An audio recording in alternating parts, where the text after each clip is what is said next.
You have a question? My question is in regard to evil. I perceive its existence within the realm or domain of man. I don't see it as existing anywhere else in nature. I don't see it in other species. So why, if we are, let's say, at least on this planet, the most evolved or most developed creature here, why are we the only ones to have what's this seemingly this phenomena of evil within us?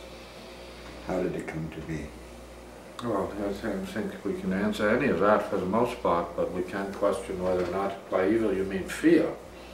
And thus people, because of their fears, they are more or less inspired to act in ways that would be very offensive to others, out of self-defense, out of some kind of survival impulse and so on. So that is all within the realm of nature. It includes all the kingdoms suffer fear and concern. That is obvious. If one species experiences because of, let us say, change, then they all do. It's their nature to do that. And we can say the same for planets. Planets would have their, not so much fear, but they would have their stress points, their reactions, let's say, to tensions and situations that are quite comparable to what we would say is a fear mechanism, a fear reaction, and a kind of impulsive change of course as a result. So all of this has more to do with cosmic nature than just the simplistic kind of view that, well, just men are evil and so be that. And yet all beings are frightened by volcanic movement, by tsunami movement, by tornadic movement, hurricanic movement. All of these natural forces terrify all the beings. They all run for the hills. They all shit in their pants, so to speak. Right? They leave droppings everywhere. So all the same boat. It's just a boat. No problem. No big deal. It's the way it is out here. Good question. Next one.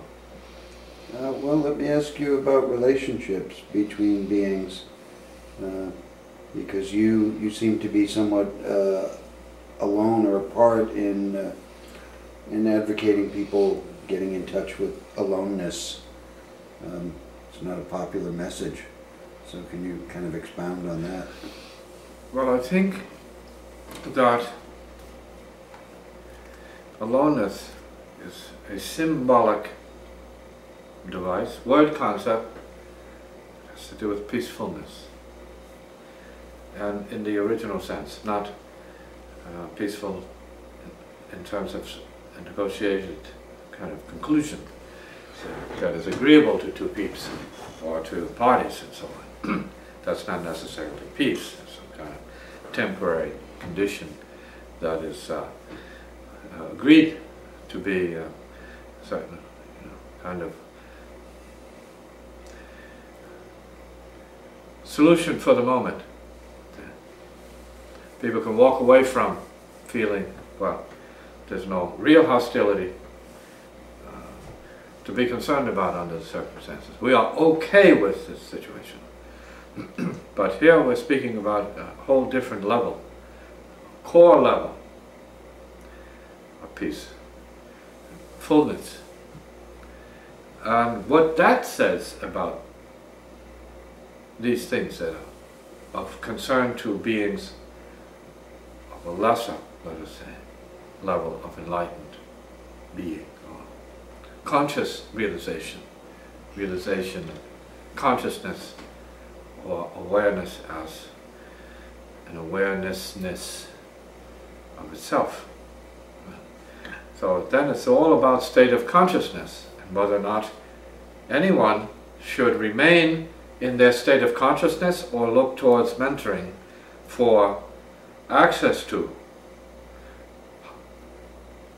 deeper levels of consciousness, rather than one being satisfied with their intellectual or emotional fears, concerns, insecurities, or let us say ignorances as such, things that they are ignoring that would otherwise, if they looked at these things properly, reveal or unveil what they need to know concerning the next step for themselves, as not so much as next series of changes, but a step upward in consciousness to a whole different vibratory plateau of reality, or how else to see things.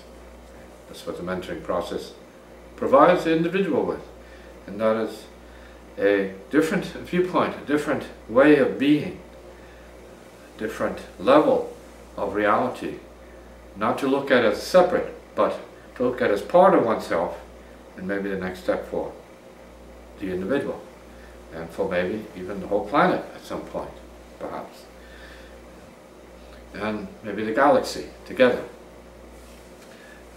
Certain kind of movement,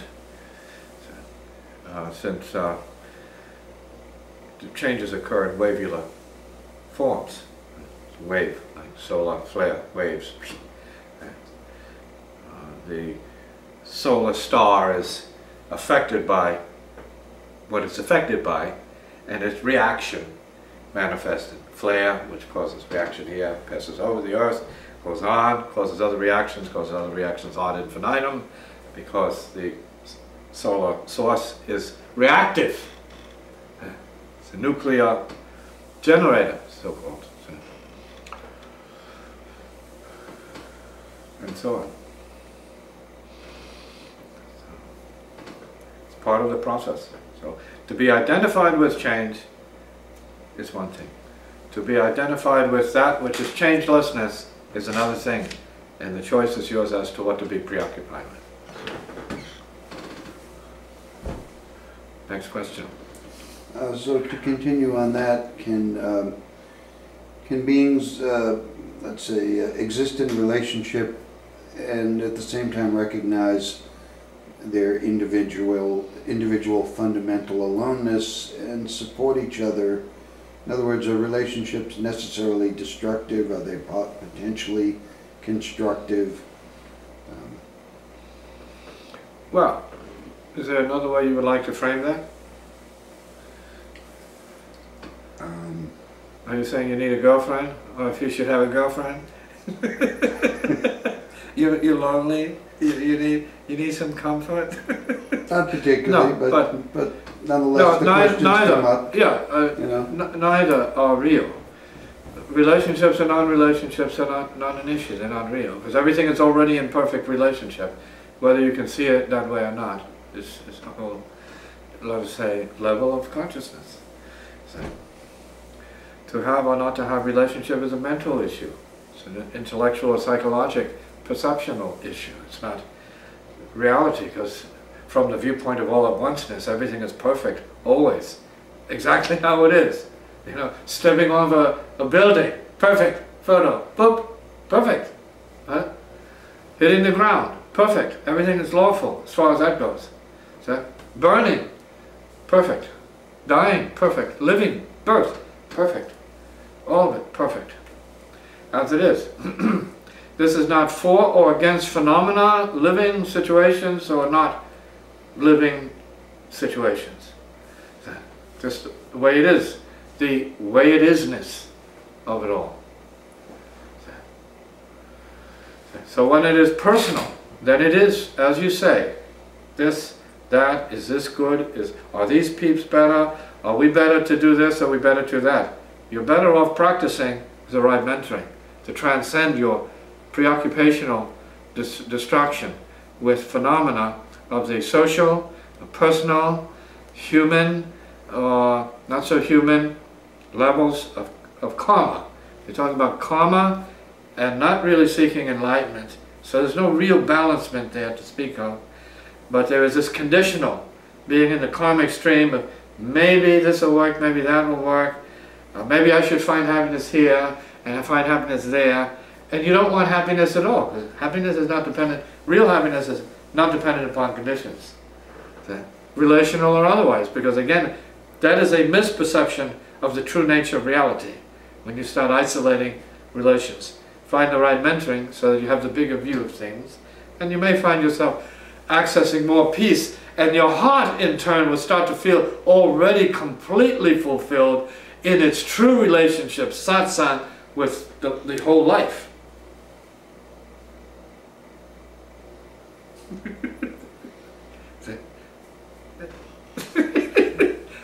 Who knows, right? There's no hype here, no belief, no persuasion, not a trace of an iota of any kind of influence. Just see, insight, look into it yourself. So see if your view is of a personal suffering seeking view, or the huge-hearted, huge-minded, huge awareness view, saying, oh, okay, maybe it is the way it is already. Maybe there's perfection in that already. Maybe that's true nature already. Maybe it's really true. And as a result, good or great already. Maybe it's fantastic already. Magnificent. Sublime already. Instead of the tendency to avoid or ignore the sublime. So the choice is the individual relative to their unfoldment, and an option is the mentoring towards transcendence. And the absolutely hugest view, beyond views, that one is capable of, or ready for. Next, follow-up. I'm thinking that with the either assumption or realization that everything is perfect as it is, for some individuals that might potentially be an impediment to growth, and for others it might be a catalyst to growth. In other words, if everything is perfect as it is, why do I have to do anything? And I might as well indulge myself, because that too is perfect. That's true, but you won't get the same results. So it depends on what and whose idea of perfection is at risk here, right? Joe Blows, you know, or Mahatma who knows, right? You say, so perfect from whose vantage point? That's why the mentoring towards a higher or ultimate level of perfection is the wise one, or one's approach, right? The crazy approach. So, because if you go by instinct, your instincts may not be refined enough. They may be, but then you have to determine how much pain you handle. And if you use the gauge of, well, what is painful, and then as a result, what, because of your pain or perceived pain, you need to exploit your pleasure with, which is more pain generating, which inevitably leads you to that, an empty, negative emptiness, then you can gauge from your own indulgences what is more perfect, perfectly stupid or perfectly enlightened. Then it's up to you. Okay? So everyone is free to experience the universe of hell, self-createdly so, and or heaven, self-createdly so, and or whatever, for the individual. It's their right to do that. It's why you're here. It's your dharma. It's your way. If you find the right mentoring, then you see that there's a whole other reality that you can start to feel resonance with, that can take you out of that into, very possibly, depending, realms of peacefulness and heart openness, enlightened beingness, and creative truthfulness, true creativity. That being otherwise is not going to access your heart in the same way. There's no growth. So you have to consider in which way you know the truth of your growth. Right? And so perfection then is a state of mind and a figure of speech. It's like an enigma, it's a koan in itself, which is part of this whole thing. You know, you don't know. You don't know what you know. This is good. Then you see that in the world of suffering there are a lot of answers that just do not deliver the enlightened result. And in the enlightened world there are no answers that make any sense whatsoever relative to suffering. Bingo. Next question. So relating to mentoring then, it would seem that anyone who perceives a need or has a desire for mentoring is to a degree operating from some level of ignorance, and therefore has to find their source of mentoring to some degree on faith or through blind luck. So how would you comment on how people find the right mentor or right state of mentoring? Well, that's a gamble. That's risky. But one will not say, the mentor here will not say that all people have to go the same way. Okay. Because then the mentor takes on different shapes for different peeps, different forms, let's say. Depending on one's karma, depending on one's need for growth, one's need to create, one's need to die and suffer, one's need to be purified, transformed, one's need to wake up, one's capacity to wake up. So it's not an easy situation to answer for other people when we're really talking about the individual process of movement through the time-space worlds from one state of suffering to the next realization where there is no suffering at all. Not a trace of it. There's unbearable bliss, unbearable, mind-blowing, back-splitting, heart-breaking blissfulness. So what about that? Unbearable. And at the same time feeling the suffering of humankind as an aspect of this whole thing, like nature, and being a part of nature, but not being done in by nature. See? Because one has created access to true nature, which is not changing, unchanging in its nature. It's changelessness, which is part of this whole thing of, well, one is the other. So ignorance is awareness. Ignorance knows its other and is born from the other, which is knowing, ignorance. So they are related. No one is void of, completely void. They may be unaware of it, but they can become aware that they know, but they can't know.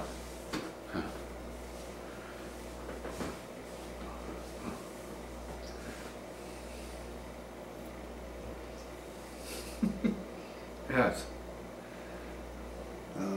Okay. I have a question related to well, something I heard recently based on some scientific experiments by a Japanese scientist who determined that gratitude as an emotion was superior to love based on his research. And I'm just curious if you would comment on those. Well, that may be as it occurs or arises to him. Doesn't matter.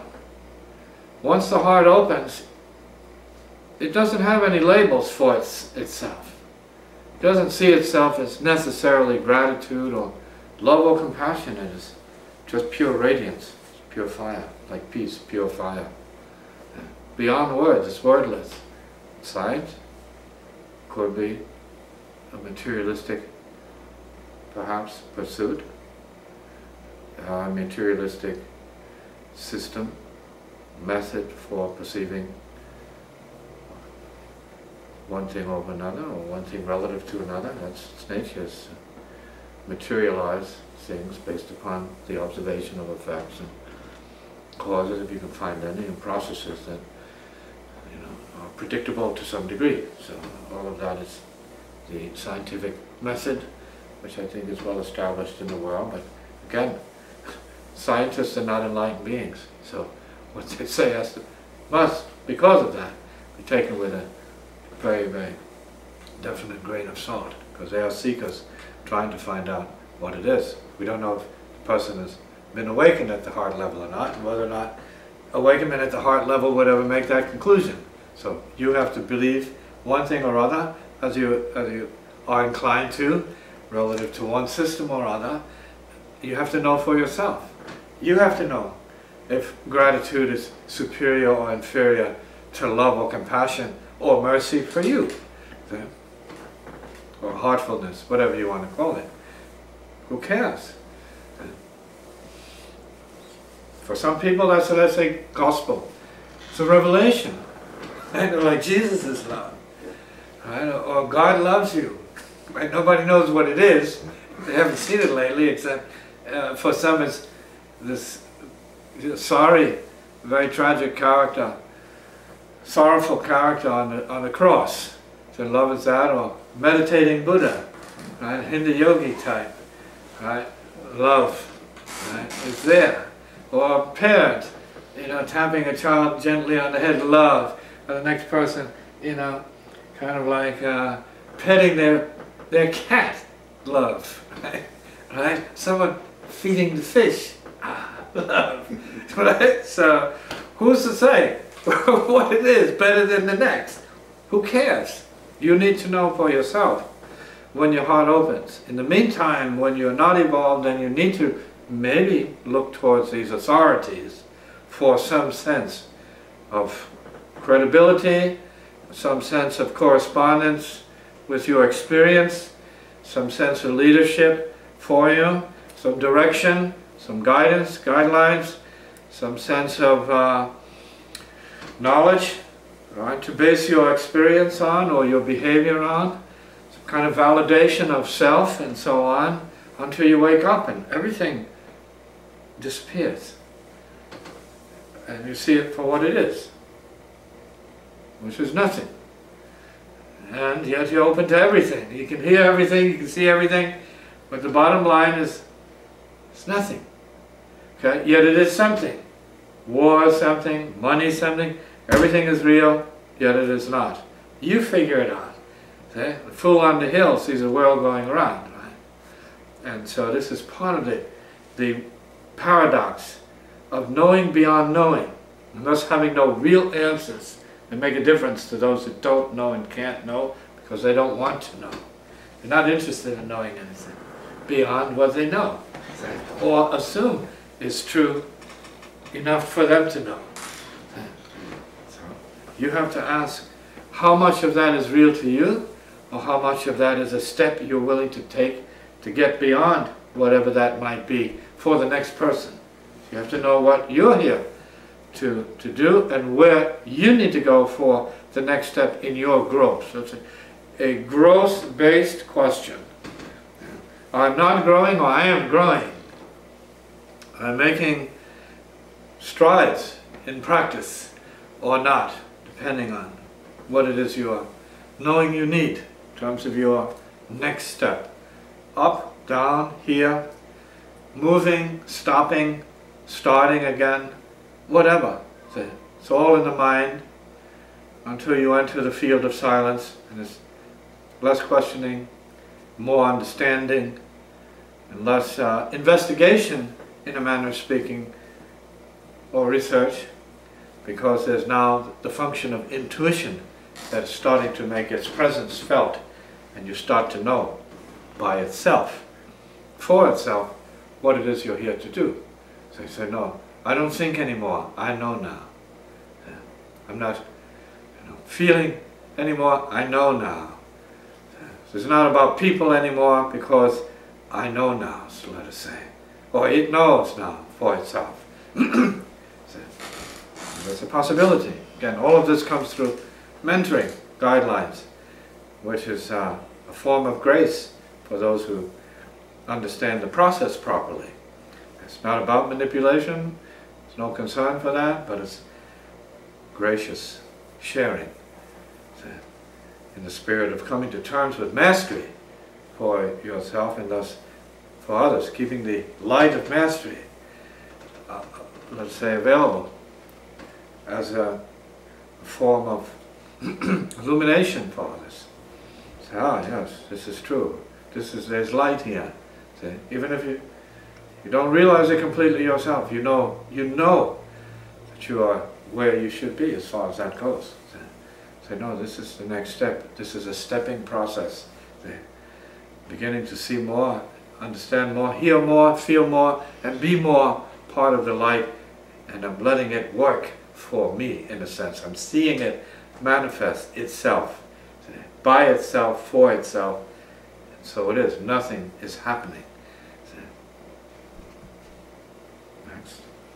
Your mentoring seems to be free of any form of exploitation of the mentored. Sexual exploitation, financial exploitation. Can one properly function as a mentor and exploit those one is mentoring, as seems to be the case with, you know, a certain number of teachers out there? It's hard to say.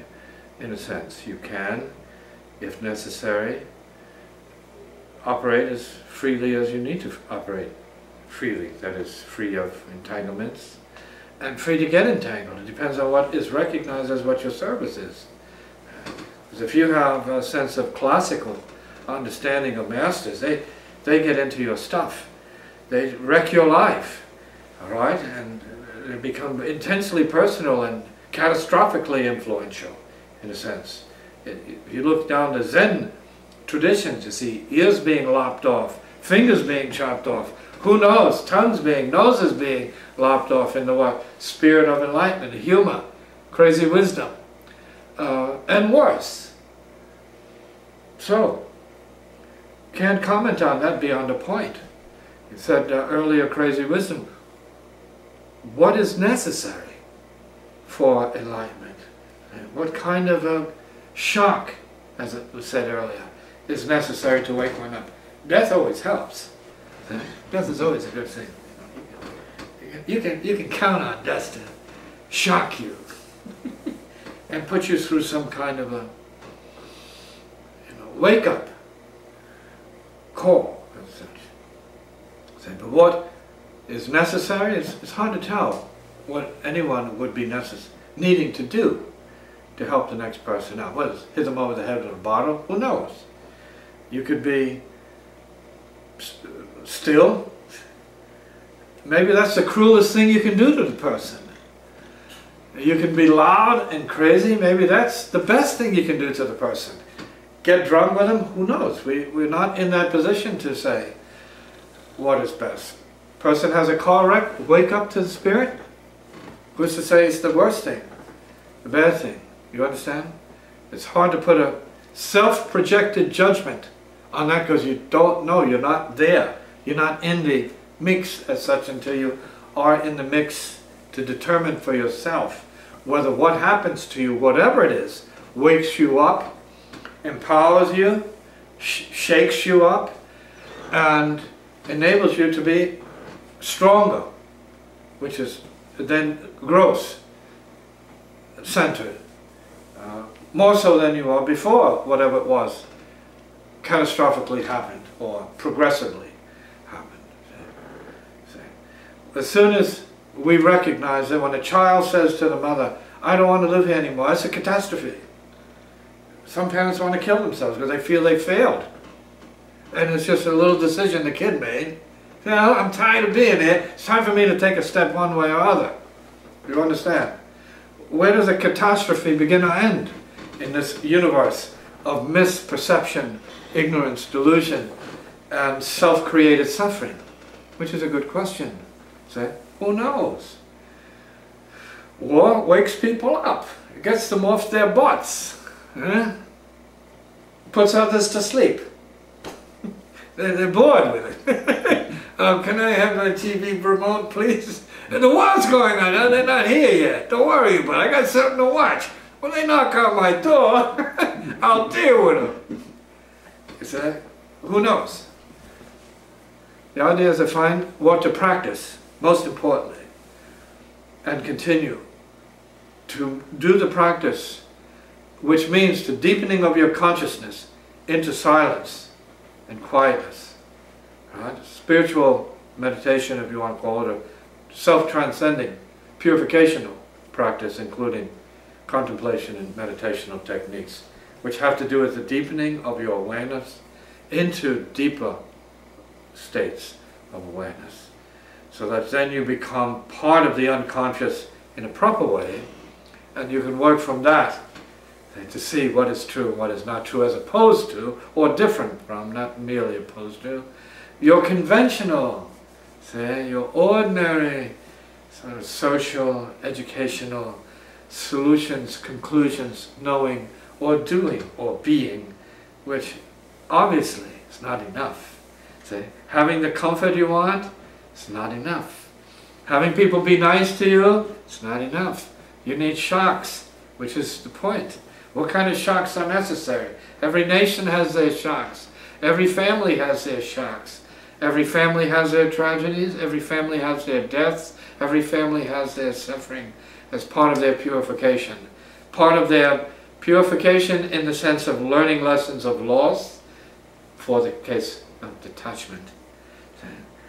Learning lessons of sadness so that they can learn the lesson of what happiness is. And so on and on and on. Wisdom that is conventional then becomes crazy. Ordinary, conventional wisdom, duality, and lessons of mastering duality, good as opposed to evil, evil concept as opposed to good, and trying to reconcile the two. And as you progress, you say that they are just thought forms that are really identical.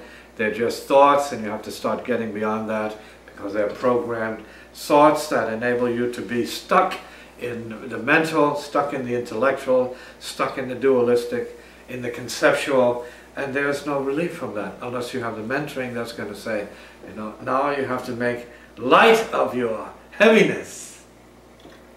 Make light of your heaviness, finally. Say, take light over your heaviness.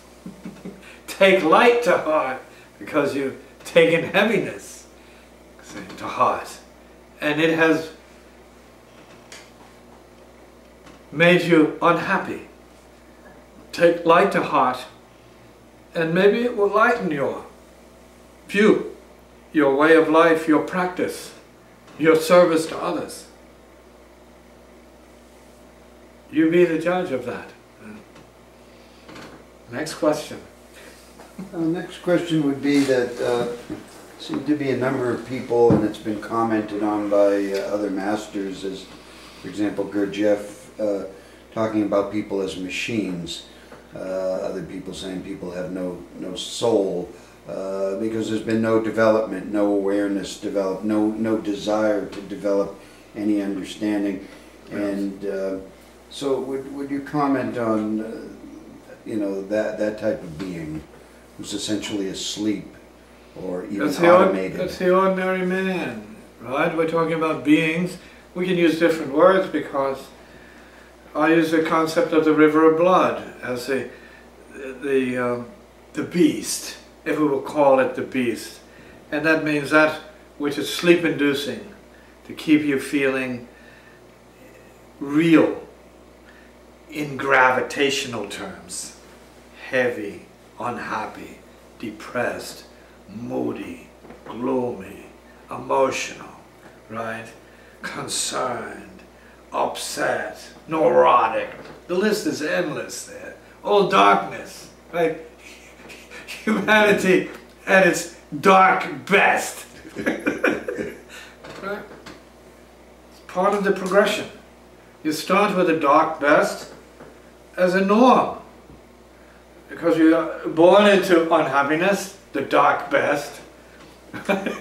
You pick the dark best parents, the dark best relatives, the dark best education, the dark best ambitions, the whole 9 yards. You pick the dark best of it. That's the norm. And so that is conscious perhaps, but unconscious, conscious river of blood conditioning, which is a good starting point. Terrible place to end up, like religious programming, psychological programming, general social, legal, law abiding, you know, citizenry and so on, right? Being good peeps, which is not enlightenment. It is not what it is to be genius. It's blowing up, you know, inside itself, ready to explode and, you know, burst out of its limitations. Right? It's not on fire. So here we're talking about people who are brought into this dark best fullness, right? Completely fulfilled as the dark best of themselves, unhappiness. And it wears down. It does wear down. You start to recognize that that's not all there is for you, because it's an incomplete sense of reality. It's too dark, which means you start to bust open, start to crack. And you know it's not true. You know it's not real. You want to be happy. And so the natural progression would be then, through whatever means necessary, to start to recover your lightness. And what people do to do that is to try and couple up with other people in their search for love, in their search for happiness, in their search for light. But you don't find it in a reflection of your own being. It's not possible, because it reinforces your reflection, and you see that two of the same are the same. Right? Two darknesses don't make a light. It's the way it goes. And then you outgrow that. You say, I've done that. This is too heavy. And I thought this was happiness because it exploits my pleasure functioning. And a little pleasure here, a little pleasure there, and so on.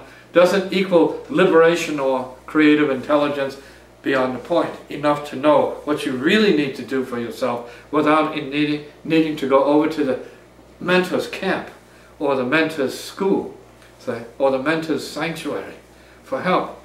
And where you come to terms with the fact that you don't know and you need help, which is great, because you know you don't know, and that's very positive in its implications. And as a result of not knowing, but you know you don't know, you wind up opening to spirit like putting up a sail, say, or the current, let's say, of light. And it could happen in your dreams. It could happen in strange ways, peculiar ways, where you actually set yourself in resonance with that, and then you may be drawn to it. That's why a lot of people are wise when they say it happens by accident, because that means that there's no particular pattern that you can get into, create, or manipulate that equals this result, which others would say, maybe wisely so, that it is a process of grace that enables some to wake up, and it is a process of karma or luck that enables others to not wake up. One doesn't know, which is the beauty of it. One doesn't have to know. It's better that one not know, and that one is open to being beyond knowing and not knowing, and thus be here in the presence of the fulfillment of that which is beyond self, thought, and mind altogether, which gets us closer to the heart of the light best, or the true best, the heart best, fullness that there is. And the enlightened beings who are obviously here as compassionate spirits, or angelic beings, if you want to call them that, saints, call them what you want, good, very good spirits, who are here to help others to recognize for themselves what this is, not by persuasion, not by belief systems, that's religion, psychology would have you believe things as true and so on. No, by none of that, but by direct perception, as an individual can directly perceive what it is for themselves in this moment, intuitively, without any setup, without any precondition, because it's already the reality. So it's not a matter of tripping on it, it's a matter of recognizing it on the spot and utilizing that recognition as a key, if not, justification, if you will, for proceeding along the ways of light. So, oh yes, now I know it, I hear it, I feel it, I see it. This is true, I'm here. I don't have to think about it. It's already happening. Nothing's happening. The nothing is already happening. It's called the no thing. It's already happening. It's already happened. It's all that will ever happen. You get to that point. Totally crazy, but profoundly wise. It's like saying, stop thinking about it. It's outside of your box. Be open to what it is. Don't try and figure it out, because it's a waste of your time. Your figuring it out is what brings you down and keeps you held in that kind of check.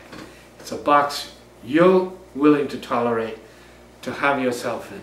So why tolerate having yourself in a box you don't need and doesn't exist outside of your mind, your self-mind. That means try and read it from the heart if you can. If you allow your heart to have its way, then it will read itself. How would you know unless you do it? How do you know you can do it unless you're open to it? And you have confidence in it, not just faith in it, you just know it. No belief. Your intuitive recognition is sufficient. If you can allow yourself, if you could tolerate the heartfulness, then you may know for yourself or for itself. It may know. Next question. Because we are getting somewhere, no doubt. So in that case, let's say for the either bodhisattva or good spirit or mentoring type individual, how does their relationship, if there is a relationship at all, differ between those who have already awakened to at least having a desire to know more or get beyond themselves versus those who are essentially asleep and haven't recognized or formed any such desire to advance themselves or evolve or grow? And the simplest form of your question? I'm not sure. I have a simpler form of that one. You want to try?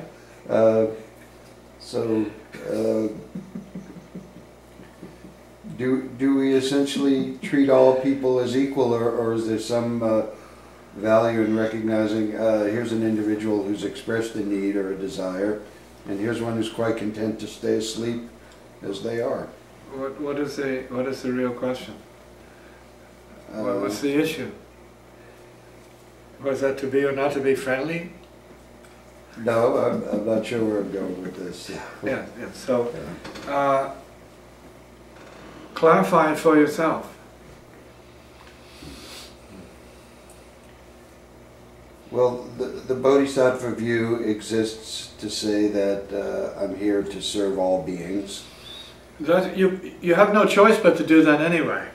You see, because any movement in the universe is synchronistically connected to everything else, so that's a no-brainer. That's no speech at all. So that's a play on a concept. Say, for people who are not enlightened, that need to know that this is possible.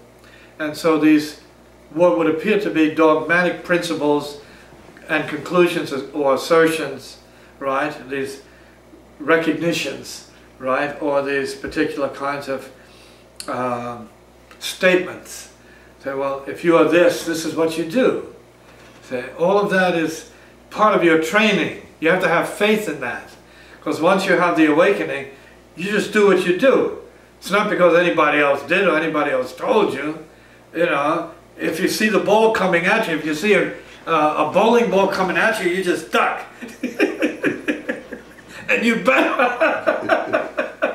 Because bam, you know, you're going to be ducking, you know, by force. It's going to push you out of the way, let us say, right? So this is the same thing there, right? It's like saying, you know, you're driving and something comes in the way. What are you going to do? Just think about it? You know, say, now, what would the bodhisattva do here? It's too late. See? It's too late. Your instincts have a lot to do with this. See?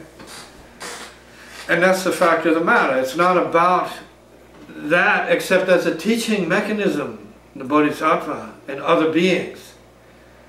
As you follow, let us say, the influence of the radiance from the silent one, or the silent ones as such, then you start to move in the direction by force, by, let us say, influence, psychic, spiritual, like the current. You start feeling this field of light.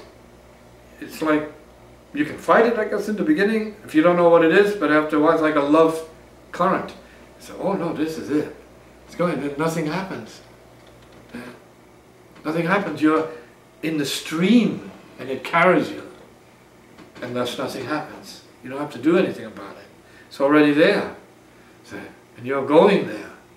And so you need to awaken to this process of being there already, and it's happening in such a way that there's nothing you can do about it. So nothing happens. And everything is what it is. You keep coming back to the realization of this rather phenomenal conclusion. See? That is nonsense. You don't have to make sense anymore. See? There's no one there to make sense to. See? Or make sense of. You know? No one. Nothing. Nothing to make sense of. It's all nonsense. See? But very clear. See? It's no longer a burden relative to the levels or functions of self-identity, thought processing, and mind changes. All of that is transcended by the reality of the realization that you're already complete and perfect. And it doesn't matter what the next person thinks or knows about that, because they may not be ready for your awareness of the fact. Because you've walked the journey to come to that place, and you're not necessarily responsible in any way more for others than you are yourself, because you are others. Others are you. So the whole idea of the Bodhisattva's emphasis on others is part of a training mechanism, because once you awaken, everything you do is good for others. But not because anyone says so, or because it's written in terms of that school or doctrine. Because there's no choice, because there's no self, no mind anymore. You're just heartfulness, being, doing what heartfulness is and does.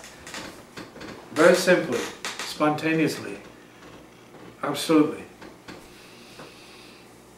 Next question.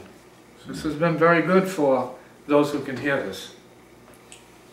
Well, I guess I have a question as to how deeply into one's own psyche one needs to go, one's own subconscious, to develop oneself. Or in other words, is transcendence in a form overlooking these things, or is transcendence looking at oneself and getting beyond oneself, or not paying any attention at all to those things? So, well, I think the transcendence is a concept, and it should not, like detachment, refer to avoidance. As you have to go into the fire, you have to surrender completely into the force of destruction and self-annihilation, to use certain terms. You have to know the mechanism of self-limitation very clearly. So whatever it takes to get you to this kind of threshold of recognition of self as limitation, not self as unlimited consciousness, but self as limitation, as a reactive mechanism, as a neurotic kind of process of suffering, anxiety, and discomfort with anything, everyone, and every particular impulse as a problem, right? As a threat, as a concern, and so on. So we have to break free of this whole huge apparatus of self-created, self-projected garbage, self-projected suffering, self-projected fear, and so on. All of that has to be silenced, completely dissolved in some kind of awakening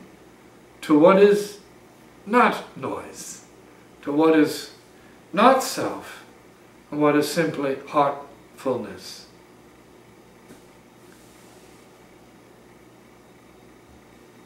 Like that.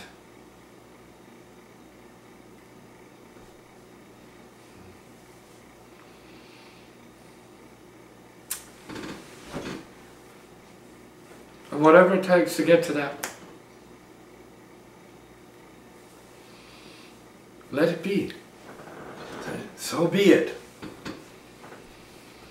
Whether it's a sword taking your head off, or your arms, your limbs, or an explosion, a fire, whatever it is, or a kiss, a little blink of the eye, a little nothing. A little feather falling down, it lands, a bolt of lightning, whatever. A crumb falling from the table, Because the breeze comes through the window, you see, and you see it wafting. Wow. Or a bug just land right on, like, you know, the word kiss. Of all the words, hey, you smart or what? Why kiss? Right? Message. Who knows? No, peace. Right? You have a fly come and land. You know, you're thinking for a word.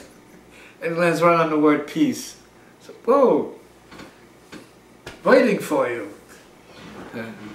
Part of the whole thing that we're not looking for. Because we are so convinced that our machinery is the reality and the true. Who one is. May not be so yet. It may be for the moment, but maybe not for the next moment. That may be is very, very useful. It's like, who knows? Until the who dissolves and the no dissolves into. Nothing happens.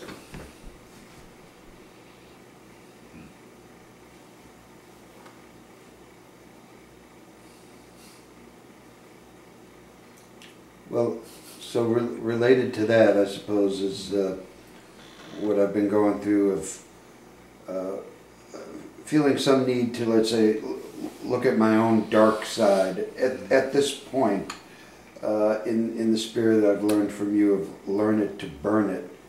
So there comes a time it seems appropriate to, well, rather than suppress or ignore or think good thoughts away from one's own dark side, say, well, no, I need to take a closer look at this and see what's going on, you know, beneath the surface, let's say, in the subconscious, in the dreams, somewhere in the psyche. Uncharted territory for me and maybe for most people. So from what I'm hearing, at the right time, you do the right thing. If that seems the right thing, you do that and see what the result is and go from there. Perhaps, maybe, who knows? Who cares? But now, what is your state, your condition, your intention, and your fact now?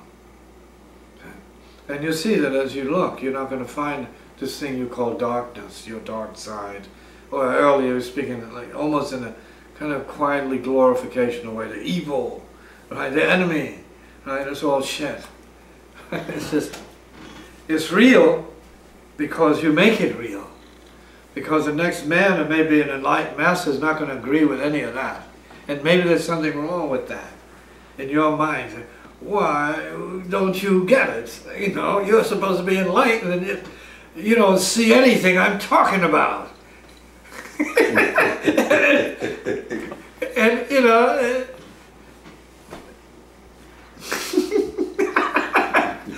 like, what are you talking about? Yeah, we'd like to know what that is, in fact. See? And so, I think that when we are in that state of assumed or presumed darkness, still scaring ourselves, living the life with a boogeyman of the mind, and you are with the master, and you relate to the master not in the spirit of validating your boogie garbage, your boogie bullshit, but you bring to the master an openness, like say, I want to see like you. And the master is not going to say anything except practice, which means spend more time with me in my world. And then you see, you may know. But as long as you're comfortable validating your boogeyman universe of, you know, paranoia, fear, discontent, and conflict by way of self-projected division, self-other division, or mechanisms or machinations. Who knows? Who knows? So then you need to make the leap from your amusement with the boogeyman, boogie woman way of perception, paranoia supreme, right? Doubt supreme, and all the rest of this, and open yourself to the mentor in this case, or the master, or let us say the guru as such, the one or friend who's not living that, and you exchange, not by trust, but by a recognition that that intelligence is there for the taking, in a sense. You can't have it, but it's there for the taking. That is, it's there for the participation in. So then it's an individual choice, it would appear. Unless the force is so great, your openness is so great, your need and your receptivity are so great, you just start to access that already from the being. And then you start to respond accordingly, saying, I know that. This is true. This is great. This is beautiful. The light has burned away the boogie programs, the boogeyman programs. The closer I get to your truth, the more the fire burns away all of the garbage. It just disappeared. It was never there. Where did it go? Who cares? It's not here now. There is light after all. That's what's real. That's disappeared. I am here now. It is so. Next question. Well, that answered a whole pile of them. So very good. Not sure I have one. But there's no answers. Say there are no answers. You see it answered, but there was no answer from here. Nothing happened. It's like, you know, if one wants to assume that you're a dung beetle, you're guaranteed to see shit. But if you want to make another assumption, you're going to see something else. So try another assumption and see how that works. Or to put the matter to rest. No assumptions. No mind. Nowhere else to be. But on the spot. Here. Beyond the spot. On the spot, beyond the spot. Always. You.